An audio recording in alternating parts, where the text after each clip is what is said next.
Hi, I'm Simon Jones, back with another look at the first 5 minutes of a computer game. And today I'm taking a look at Beyond Good and Evil, an adventure game from the distant past of 2003. So, as before, I'm going to set the 5-minute timer going as soon as we get to an interactive section in the game. So cutscenes at the start don't count, and with this one there's quite a long one. The war has arrived at the gates of Hillis. This peaceful mining planet in System 4 is now completely encircled by the Dom's Armada. General Keck, Supreme Commander of the Alpha Forces, would like to take this opportunity to address a final message to the population. Loyal Hillians, the impending battle will be a difficult one, but thanks to the Alpha section... So I kind of jumped straight into the story there, but those two bits, the news presentation and then the monologue over the shot of the planet, are a bit unnecessary, because although both of those become important themes later on, they're actually kind of a distraction from this, which could have been the first shot of the game, introducing Jade and one of the kids here and the main Hillian setting. Not having those first two shots would have made what happens next all the more surprising. It's kind of almost like they had to put in a more traditional computer game opening.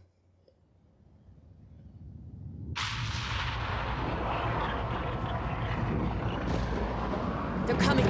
Quick, Ven, jump up. And yeah, those opening two bits with the news report and the general talking do make this opening more bitty than it should be, because once you get into this stuff, it's all very focused.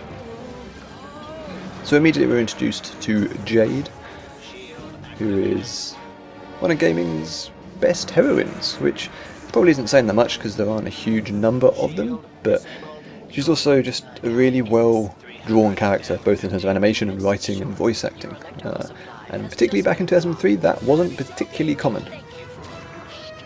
Okay, so this is still a non-interactive cutscene, but we're about to be able to do something. Get back inside it!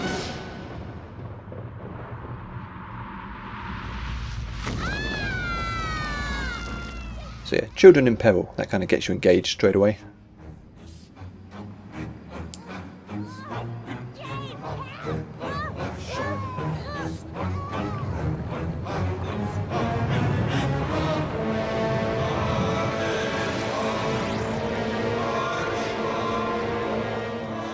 So she's really not intimidated by this. And you're straight in with some combat, which could be a bit intimidating to kick off with this, but it's really not difficult. In fact, this is so easy that you pretty much can't fail it unless you just stand still and do nothing. So you're trying to free these kids from these weird alien creatures that have imprisoned them inside their chests. But this is primarily designed to make you feel cool and to show that Jade is a bit of a badass.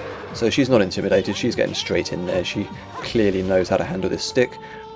And this slow-mo thing cuts in. Now this isn't a cutscene, you're still in control of what's going on, but the game's just shifted into this slow motion mode.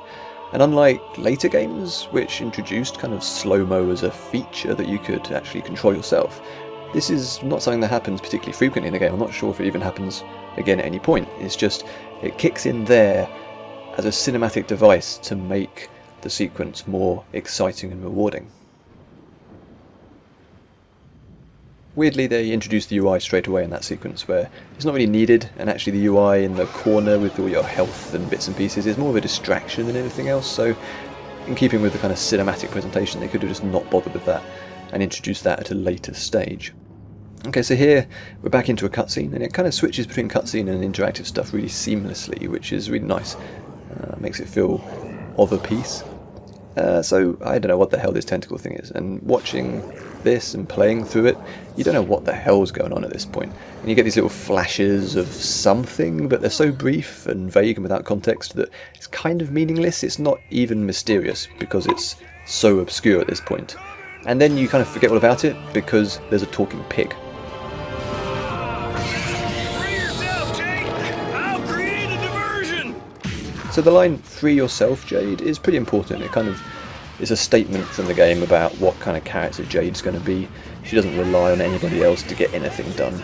She can look after herself, and she has agency. She's the one that defines what is going to happen to her. So You're introduced to some mechanics here, like being able to jump around and dodge, and you can charge up your stick to unleash this energy thing. But again, the threat is really minimal. There's essentially nothing that's going to go wrong here. As long as you just keep at it, you're going to be able to defeat it. And it's really emphasising the fact that Jade is a capable character. And of course, makes you feel cool right at the start of the game. But yeah, it's a very no-holds-barred opening to the game, so we've got all these crazy tentacle stuff and the kind of fantasy elements, and then you've got talking animals. This world and the game are very weird. And although the mechanics aren't particularly unusual and they're being introduced in a kind of natural way, the actual world of the game is pretty full-on. Okay, now we have the ability to move the camera around and walk around, and we're also introduced to the fact you can have dialogue and choose what to say to people. So all these bits and pieces are being introduced one by one, and you can explore this little platform down here, but you can't really get lost. It's just this round room, essentially. So it's kind of a gentle introduction to the fact that you have this camera movement control.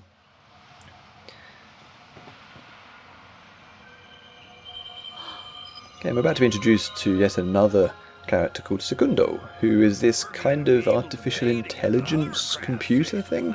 Which again, just as you're starting to get your head around the fact that it's this fantasy world, suddenly you get these more overt sci-fi elements, and this mash-up of sci-fi, fantasy, cartoony talking animals. Like, we don't know what genre this story is falling into, and we also don't really know what age group it's for. Some of the character designs makes you think it must be aimed at younger players, but some of the themes later on in the story clearly mean that it has a wider age range in mind. And the fact that you can't pin it down very easily in terms of genre or target audience is probably what led to its commercial doom. This is a game that is much loved by loads of people, including myself, but it did not do very well on release. And it's probably because it can't be pigeonholed into any particular category. And so we're about to re-encounter the media, and the media and propaganda are the main themes in the game, which will become increasingly apparent as it goes along. Luckily, our elite forces have once again arrived in the nick of time. I'm coming to you live from the Southern Lighthouse Shelter. Here is where some of the children whose parents have been captured by the Doms have been taken in by two devoted and courageous Hylians. Miss, a word for our listeners. Yeah, well, you guys are not what I'd call as fast as a speeding bullet. Keep doing nothing, and next time, there'll be nothing left here to save. Cut! Hey, Pop, stay zen. Don't get your snout bent out of shape. All right, boys. The slick nature of the cinematics is pretty unusual for the day. This feels, although technically it's not got the visual density and sophistication, it aims for a kind of Pixar feeling.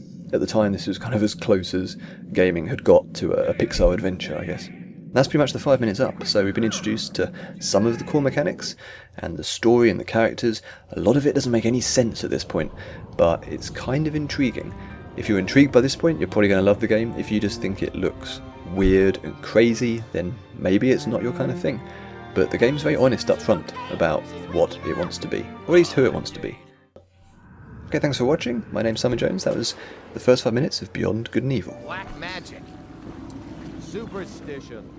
For all we know, there's a cure for the plague by now.